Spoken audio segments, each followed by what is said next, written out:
Bienvenue dans le coin des combattants, l'endroit où je conseille les personnes souhaitant débuter dans les arts martiaux à s'équiper au mieux pour bien démarrer dans leur pratique. Spartiate! Quel est votre métier? Aujourd'hui, je vais vous aider à choisir votre première paire de gants de boxe ou de MMA. Je vous proposerai deux modèles pour chaque catégorie qui, selon moi, ont le meilleur rapport qualité-prix-durabilité. Tous les liens seront disponibles dans la description. À la fin de la vidéo, je vous donnerai également quelques conseils d'entretien pour vos gants de boxe. Pour démarrer la boxe, une paire de gants de loisirs de bonne qualité suffira amplement. Les Ringhorns Charger ou les RDX Ego sont pour moi très pertinents car ils pourront vous durer une saison voire plus selon l'entretien que vous en ferez. Il existe bien évidemment des modèles moins chers dont la qualité sera plus ou moins douteuse en fonction des fabricants. Pendant des années, j'ai tourné par exemple avec des gants Metal Box que j'avais acheté à peu près une vingtaine d'euros la paire, mais ils ont rarement fini une saison. En général, les gants se déchiraient sur le côté ou le cuir se désagrège rapidement.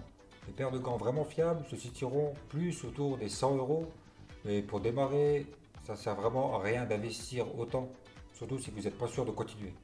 Après, si vous êtes vraiment un mordu de boxe et que vous êtes sûr de pratiquer pendant plusieurs années, ça peut être pertinent de partir sur un modèle déjà plus évolué, plus élaboré.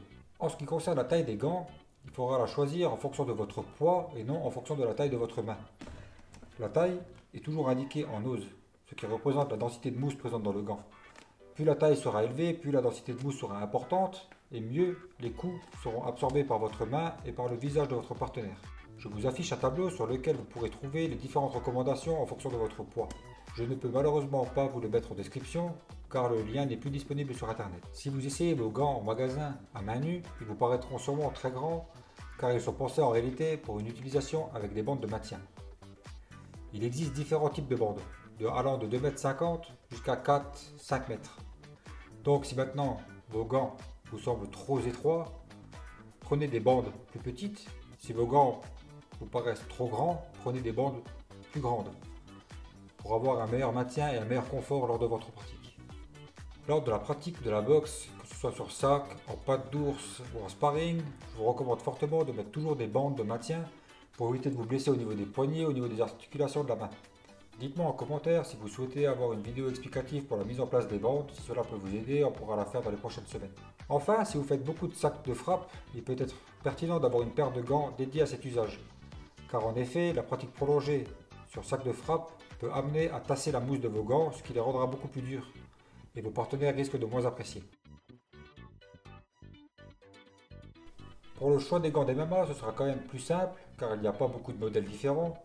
Je vois beaucoup de joueurs débuter arriver avec des paires de gants très fins en 4 roses qui ne sont pas vraiment recommandés pour les sparring car trop fins et trop dangereux. Ce que j'utilise et ce que je conseille à tout le monde d'utiliser, c'est des gants MMA dits de sparring.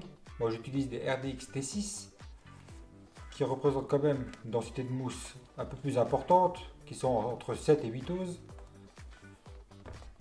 mais qui sont vraiment très confortables d'utilisation. Il y a aussi Ringhorns qui fait le modèle chargeur comme pour les gants de boxe, qui est vraiment très efficace et très pertinent aussi pour cette pratique. Alors au niveau du confort, sur ces gants, nous avons un passant pour chaque doigt, une protection au pouce et une fixation par bande velcro qui permet un meilleur maintien du poignet pour éviter les accidents. Donc je possède cette paire de gants depuis environ 4 ans et comme vous pouvez le voir, ils sont vraiment en très bon état. Ils ont vraiment une bonne durabilité. En ce qui concerne le choix de la taille, il faudra mesurer la circonférence de votre main et chaque fabricant possède un guide des tailles pour vous aider à choisir la bonne taille de gants par rapport à votre main. Avec ce type de gants, je vous recommande aussi fortement de mettre vos bandes de maintien pour éviter tout type d'accident. Comme vous pouvez le voir, ça pose aucun problème de mettre des bandes avec ces gants. Et pour finir, voici quelques conseils pour préserver vos gants au mieux dans le temps.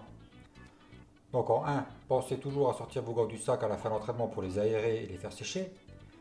En 2, ne jamais passer les gants en machine car la mousse va durcir et ça va devenir des vrais parpaings. Et en 3, pensez à les désinfecter de temps en temps avec des sprays antibactériens. Donc j'espère que la vidéo vous a plu.